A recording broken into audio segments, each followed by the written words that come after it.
Сайн байцгаана уу та бүхэн энэ өдрийн амгалан айлтгая. За шинжлэх ухаанаар хэлбэрээр блогийн 4-р дугаарыг хүргэж байна. За энэ удаагийн дугаарт агарын бохирдолд үзүүлдэг цагаарын нөлөөний талаар ярилцгаар цагуурч доктор Оюун Жаргал оролцож байна. Хүлээж авч цаг заваа зарцуулж байгаад маш их баярлалаа. Тэгээ эхлээд өөрийнхөө талаар товчхон танилцуулаад ярилцлага эхлэе. Нандигийн хэлсэнчлэн намайг Оюун Жаргал гэдэг цагуурчны шинжилгээний газрын уушин мэдээлэл хэлтсийн дарга хийдэг. Энэ агарын бохирдол маань ихсгүй багсгүй гэдэг өдөр тутамдаа бол хараад дүн шинжилгээ хийгээд ингэ явж идэг болохтой нэлээд бидний ажил маань агарын бохирдолтой холбогддог байгаа. За тэгээд дээр нь бас энэ цагуурч гэдэг мэргэжилтийн хүн болгон энэ агарын бохирдол буюу агаардах одоо бохирдуулагч бодлын хооронд бий болох нөхцөлийг бол мэдэж байдаг. Тэгэхээр энэ талаарх мэдлэгээ үзэгчид, сонсогчид та бүхэндээ одоо хуваалцах юм боломж олгосонд бас баярлалаа. Өмнөх дугаараараа бид агарын бохирдол дах ерөнхийдөө нийтлэг одоо бохирдуулагч бодисын талаар нэлээд тодорхой ярьсан байгаа. Одоо цагуурын үзүүлэлтүүд яг агарын бохирдол ямар хөө нөлөө үзүүлдэг талаар хэлбэршүүлэн тайлбарлаж өгнө үү? Ерөнхийдөө агарын найрлага маань энэ зургт үзүүлсэнчлэн одоо ихэнх хэсгийг нь 78% нь азотын хүчил агуулдаг байгаа. За дараачих нь хүчил төрөгч 21.1 орчим хувийг нь эзэлдэг. За тэгээд бусад хиймүүд бол бусад маш жижиг хувийг эзэлдэг байгаа. Энэ дотор бусад гэж бичсэн энэ хий бол ер нь бол хүний эрүүл мэндэд нэлээд тийм хор охирол учруулдаг, сөрөг нөлөө үзүүлдэг юм хиймүүд байдаг. Тухайлх нь бол энэ озон, бүхрийн давхар эсэл нөөцтөрөгчийн дутуу эсэл, метан, тоосон зэрэг гэх мэт. За тоосон зэрэг маань дотор юм хоёр PM10, PM2.5 гэдэг одоогийн байдлаар манай хэмжиж байгаа тоногт хөрөнжийн хэмжиж байгаа хэмжих хязгаараар бол энэ тодорхойлогддог байгаа. Агаарт энэ хийнүүдийн хуримтлал ялангуяа энэ тоосон зэрэг хуримтлал маань агарын бохирдлыг гол илэрхийлэгч болоод сүүлийн үед бол бид тодорхойлж байгаа. За энэ хуримтлал бий болох гол нөхцөл нь цагуур талаас аваад үзэх юм бол одоо манай үзэгч сонсогчид маань харцангуй мэддэг бол гарын температурын инверс гэдэг үзэгдэлтэй холбоотой юм байна гэдгийг бас мэддэг болсон байгаа. Гэсэн хэдий ч эндээ би бас хэлбэршүүлээд тайлбарлачих. Агаар мандалтах температур маань одоо өндрөөс энэ зургт үзүүлсэнчлэн ингээд буурдаг байгаа чогмон хамааралтайгаар.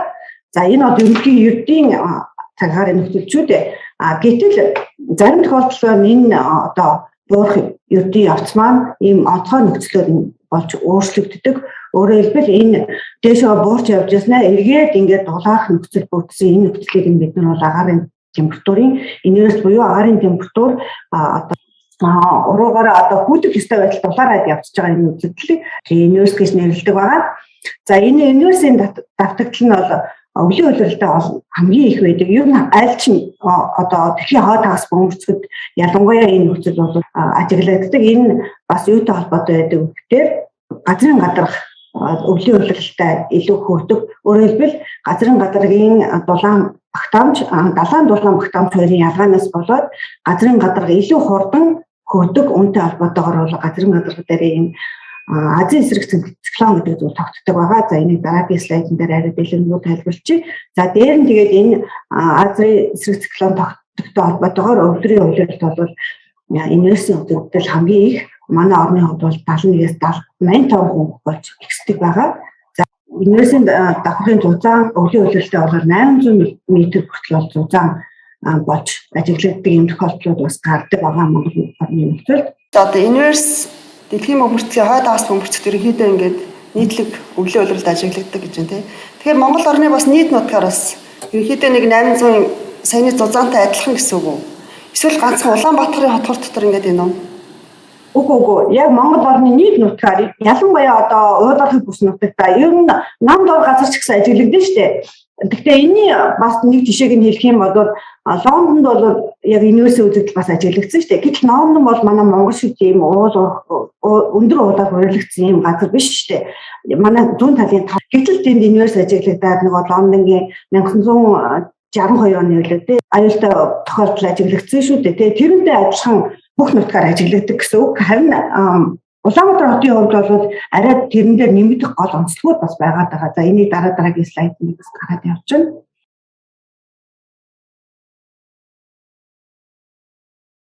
За тэгэхээр өөрөөр хэлбэл саяын дурдсанчлан манай Монгол оронд энэ агаарын температурын инверсийн үзэгдэл бий болоход нөлөөлөх гол хүчин зүйлүүд нь бид газар зүүн байрлал юм нь өөрөөр хэлбэл далаа газ их гаслагдаж байрладаг. Тэгээд их газрын төвд оршдог болох дээр энэ маань бас энэ инверс хүчтэй үүсгэхэд нөлөөлдөг юм байна. За дээр нь энэ далайн түвшнээс өндөр дөрвөгдсөн байдал өндөр уул нуруудаар хүрээлэгдсэн байдал маань бас энэ инверсийг илүү эрчимжүүлэхэд бас нөлөөлдөг байна. За дээр нь бол дараагийн нэг гол хүчин зүйл нь бол агаар мандлын ерөнхий орчил урсгал буюу ер нь агаар мандлын явагддаг энэ урсгал маань өвөлдөө ямар болчдөг вэ гэдэг бас инверсийн үзэгдлийг нэлээд хүчтэй болоход нөлөөлдөг байгаа. За дээр нь түрүүн өндөр уулаар өргөцсөн гэдэгтэйгээ адилхан энэ уул хоорондын хөндий хотгор бүдгэрийн нөлөө бол инверсийн үзэгдлийг эрчимжүүлэхэд бол гол нөлөө үзүүлж идэг.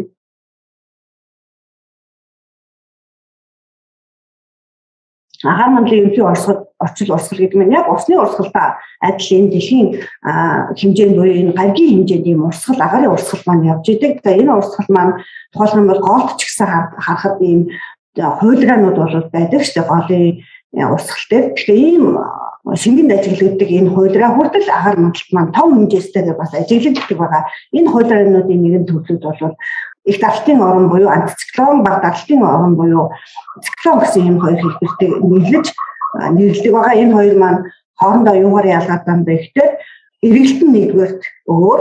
За энэ хой тагс бөмбөрцөд их дарлалтын орон маань яг цагийн зүүнний дагуу ийм эргэлттэй хувилралтай байдаг боловч бага дарлалтын орон маань цагийн зүүнний эсрэг ийм хувилралтай байгаа. За тэгээд энэ хувилралаас шалтгаалаад их дарлалтын оронд агаар уруу турсгалтай байдаг. За уруу турсгалтай гэдэг ихээр агаар мандалд бол үйл үүсгэх нөхцөлийг бол бүрдүүлэхгүй болчихж байгаа юм.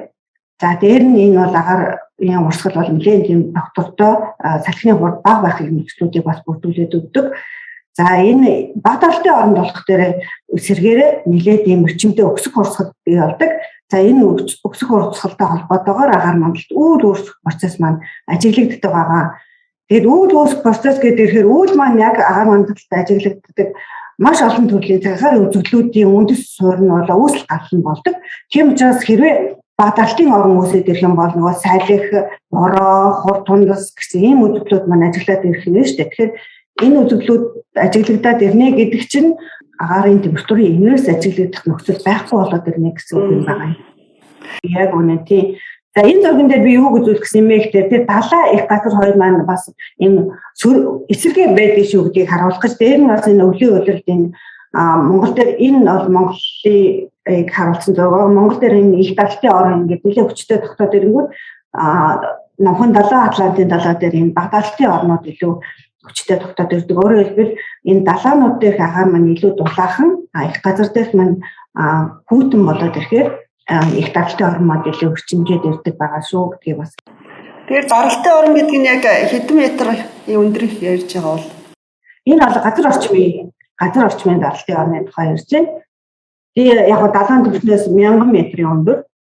За тэгээд энийг болох дээр яг өвлийн улиралтай манай Монгол их газрын төвдөө оршдог учраас манай Монголд гол төлөв их үүсдэг. Тэгээд энийг Азийн эсрэг циклон гэдэг ба төвн бол гол төлөв манай увс нуур дээр тогтдог байгаа. Ийм одоо эсрэг циклон гэдэг дарлалтын орон тогтоод ирдэг болох дээр цагаагаар нэлээд тогтвортой инверсийн үзэгдлийг удаан хугацаагаар юм бий болгоно. За тэгээ инверсийн үзэгдэл удаан хугацаагаар тогтно гэдэг чинь агаарын бохирдол маань удаан хугацаагаар хоримтлагдаад тогтохын нөхцөлийг бүрдүүлдэг. Салхи багтаа болох нь бол солилцоод орохгүй шүү дээ. Яг үнэн гэсэн үг. Ер нь бол түрүүн хэлсэнчлэн нөгөө хэрвээ циклон ажиглах юм бол орж ирэх юм бол илүү нөгөө цагаагаар тогтворгүй болоод салхины эрч хүч нэмэгдэнэ.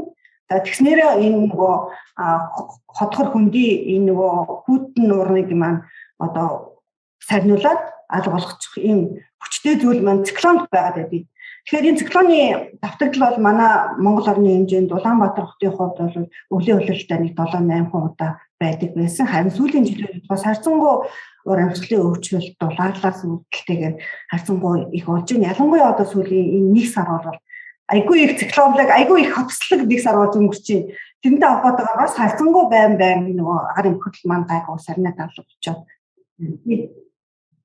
За тэгээд энэ өвлийн улиралтай ингээд Улаанбаатар хот орчмын салхи маш бага байдаг гэдгийг угаасаа энэ судлаачдын маань судалгаа ингээд харуулсан байгаа. За энэ график бол харуулж байна. Дээр нь энэ график бол жоохон ойлгоход хүндрэлтэй байх. Гэхдээ энэ маань юу харуулж байгаа юм гэхээр салхины хурд агаарын хурд буюу PM2.52-ийн хоорондын хамаарлыг харуулсан байгаа.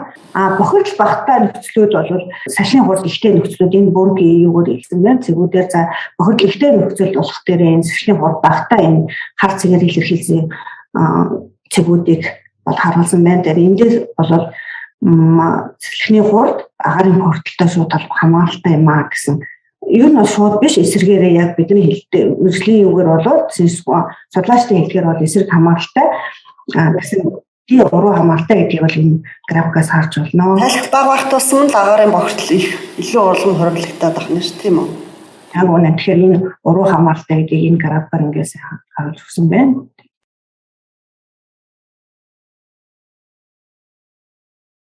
За энэ дээр одоо нөгөө Улаанбаатар хотын хотхор хөдөлгөөний нөлөөг харуулах зорилгоор энийг харуулсан байгаа. За энэ уул хоорондын хэмтийн дуран Улаанбаатар хот дөрвөн уулаар хүрээлэгдсэн газар оршдог. Салхиар энэ агаарын бохирдлыг хөөж чадахгүй байна гэж. Зарим нь болохоор одоо богдуулын амыг сэтлээч гэдэг юм уу те. Янз янзын хүмүүсийн санаа гаргаж байна шүү дээ. Яг үгүй болох чинь те. Энэ яг ингээ хэмтийн уул урдуураа ингээ богдуул байдаг. Тэгээд яг энэ уул хоорондын хүндий юуны тул голынхаа энэ хүндийд ингээд байрладаг учраас энэ олон нөхцлүүд болохоор бүтэн анхаар хурдлагдах нөхцөлийг нь бий бүрдүүлээд өгчөж байгаа юм. Улаанбаатар хот орчинд манай мэргэжлийн хэлээр бол уул хүндийн салхи гэж нэрлэдэг. Ялангуяа энэ бүтэн анхаар ингээд доошоо хүндий рүүгээ урсах юм ажиглагддаг үйлрэлтэй. За энэ маань нөгөө бүтний нуур үүсэх тэгэхээр агаарын температурын инээс тогтоож эрчимжих нөхцөлийг нь бүрдүүлж өгч идэг байгаа. Тэгэхээр Улаанбаатар хотын одоо хотхор гүдгэр за жишээлбэл одоо дөрвөн уулаар хүрээлэгдсэн байдал гэж сүүлийн үед бас нэлээд хүмүүс янз янзын санаануудыг бас төвшүүлж байгаа шиг байна. Тэгэхээр ерөнхийдөө энэ хотхор гүдгэрийн байдлыг ингээ өөрчлөхөөр одоо агаарын бохирдолд ерөнхийдөө хэр зэрэг нөлөө үзүүлэх вэ? Яг одоо мэргэжлийн үнийн хувьд энэ талаар хийсэн туршилтууд энэ төр бас байгаа. Яг үнэн тиймэрхүү санаанууд олон нийтээс нэлээд гардаг. Богдуулаа сэтгэе, аргийнхаа уудыг гүнтийн нур юу давааг сэтгэе мэтлээ гэсэн юм санаанууд нэлээд явдаг.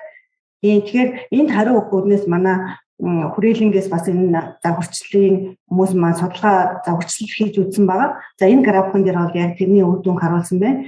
За энэ Улаанбаатар хотын хойдлын энэ одоо гүнтийн давааны орчим энэ дээр бол энэ яг бол жоохон юутэйгээ өндөршил нь бол энэ дээр ингээд шалгалтад харагдчих. За энийг загвартаа бид нар яаж оруулсан бэ гэхэд энийг ингээд сэтлээд тэр хэсгийг нь авч хайцаад тэгээд агаархан бохирдол маань яаж өөрчлөгдөх нь гэдгийг ингээд туршиж үзсэн байгаа. Тэгэхээр одоо энэ тий шар болоод улаан болоод ирэх тусмаа өндөр гэсэн үг. Өндөр нам гэсэн үг тий. Тэгэхээр одоо энэ нэгдүгээр зураг хоёрдугаар зургийг харьцуулахад энэ юу цагаанаар яатсан хэсэг байна шүү дээ. Тасархай дураас тавьсан хэсэг намсгцсан гэсэн үг байна. Энэ хэсгийг нөгөө өндөршлийн хэсгийг аваа ийдсэн, датаг нь аваа ийдсэн гэсэн үг аахгүй юу? Тэгээ намхан болохоо. Тэгсэн гэсэн өөрөөр хэлбэл энэ ногоон болцсон байна гэдэг чинь энэ хэсгийг ингээд сэтлээ тавьсан гэсэн үг. Тэгэхээр энэ ийм сэтлэгээ хийсний дараа энэ агаарын бохирдол ерөнхийдөө ямар байдалтай нөлөөлөх нэ гэдгийг яг адилхан нөгөө агаарын бохирдлын хэмжээтэй бохирдуулагчийг тараагаад ингээд туршилт хийгээд үзэхэд ер нь одоо жишээлх юм бол энэ тагталтыг харахад тийм онцгой нөлөө ерөөсөө харагдахгүй байгаа. Энэ доотлын хоёр нь бол яг энэ сэтлээгүй ихнийх нь хоёр нь сэтэлсэн хэсгийн агаарын бохирдлын тагталтын зураг байгаа. За тэрийг яг ингээд тодорхой цэгдээд ерөнхийдөө яаж өөрчлөгдөж байгаа гэдгийг энэ дээр бол зарим хүмүүс ерөнхийдөө ялгааг сайн харахгүй байгаа. Тэгээд тодорхой цэгдээд ямар байх нь гэдгийг энэ дээр ингээд цагаар ингээд гаргаад үзсэн графикаар тэгэхэд бол онцгой нөлөө ерөөсөө харагдахгүй байгаа. Тэгэхээр ийм жижигхэн сэтлэгээ мэтлэгээ болоод энэ агаарын бохирдлын ийм том масштабын одоо үзэгдэлт бол онцгой нөлөө үзүүлж чадахгүй байна гэдэг энэ судлаачдын өгдөн маань харуулсан байна. Тэгэхээр одоо тэр хүмүүсийн гаргаад байдаг янз бүрийн санаад одоо энэ шинжлэх ухааны үндэслэлтэй хариулт болох хариулсан. Харин тийм байна. Одоо хүмүүсийг мэдээсэй гэж боддог юм а би бас хэлье гэж бодсон слайд байхгүй юу. За энэ болохоор юу юм бэ гэхээр бид нар зөвхөн ганцхан universe гэж яриад байдаг. Гэтэл тэр энэ бас зарим хүмүүс ерөнхийдөө universe-ийн төвшин бага болчих юм бол агаарын бохирдол буурчнаа гэж ойлгоод байдаг. Гэтэл бас тийм биш байдаг байхгүй юу. Universe-ийн төвшин ингээд гуураад ирэнгүүтээ нөгөө ялгал маань угаасаа байж байгаа шүү дээ тий. Тэр чинь арилаагүй байгаа юм чинь тэр шахаад өчөж байгаа байхгүй нөгөө universe. тэг юу энергийн түвшин маань багсангууд нөгөө бохирдлоо шахаад тэгээд агаарын бохирдол маань угаасаа нэмэгдэж байгаа юм шиг сэтгэл төрөө явчихж байгаа юм. Тэгэхээр хүмүүс нөгөө одоо эмишн ялгарл улам ихсчлээ гэж бас ойлгоод байдаг. Гэтэл энэ маань энергийн түвшин маань намсаад тэгэхээр энэ бас тийм биш шүү гэдгийг бас ойлгох гэдэг юм л да. Өөрөөр хэлбэл энергийн төвшин бод ингээд намсаад ирэнгүүт нэг жилсгүүндх нөгөө агаарын бохирдлын хэмжээ нэмэгдэж байгаа байхгүй юу? Тэгэнгүүт хүмүүс улам их агаар ихсчлээ, юу агаарын бохирдол нэмэгдчихлээ гэж боддог. Гэтэл энэ бол цаана одоо ялгал бол хэдийн нэмэгдээгүй ч гэсэн энергийн төвшин нам болонгуудаа нэг жилсгүүндх бохирдлын хэмжээ нэмэгдчихэж байгаа юм үзэгдэл байгаа. За энийг бол энэ эхний графикаар бол харуулж байгаа. График биш эхний график бас энэ зураг хоёр бол тэрийг харуулах одоо жишээ байгаа юм. Энэ болохоор энергийн зузаан юм байна тий. Тийм энергийн зузаан. За энергийн доод давхаргын зузаан. Зузаан баг бол тэгэхээр энэ зурагтай зогчиж байгаа юм байна шүү дээ. Тийм энэ хоёр бол ингээд таа. Тийм. Тэгээд энэ нөгөө шахагдчихгуудаа агаарын бохирдол нэмэгдээд илүү энэ хар болцсон гэдгийг энийг ингэж харуулсан. За. Угаасаа тэр тохиолдлын зураг баггүй энэ. Улам илүү ингээд уг нь намхан болсон юм шиг харагдаж байгаа чамд энэ. Тийм байна. Уул нь бол нэлээд харагдаж байгаа үстэй. Нэлээд бороо бил хүртлээ харагдаж байгаа мөртлөө тий нэлээд бил хүртлээ дээрээс харагдаж байгаа мөртлөө энэ доотлын бохирдол нь бол айгүй их тас хар харагдаж байна гэдэг чинь тэр бохирдол ингээд шахагдсан байгаа гэсэн үг баггүй юу? Тийм байна. Тэгээд шахагдсан тохиолдолд нөгөө бохирдол нь улам ихсээд хүмүүсийн амьсгалах хэсэгдэх бохирдлын хэмжээ нэмэгдчихэж байгаа гэсэн үг. За нөгөө нэгэнд болох дээр арай харсангуй энергийн төвшин зузаан нэмэгдээд бохирдол илүү нөгөө нийцэлгүүнд бохирдлын хэмжээ багассан юм кейс. Жохоо юм хахад өгсөн мэн гэсэн үг үү?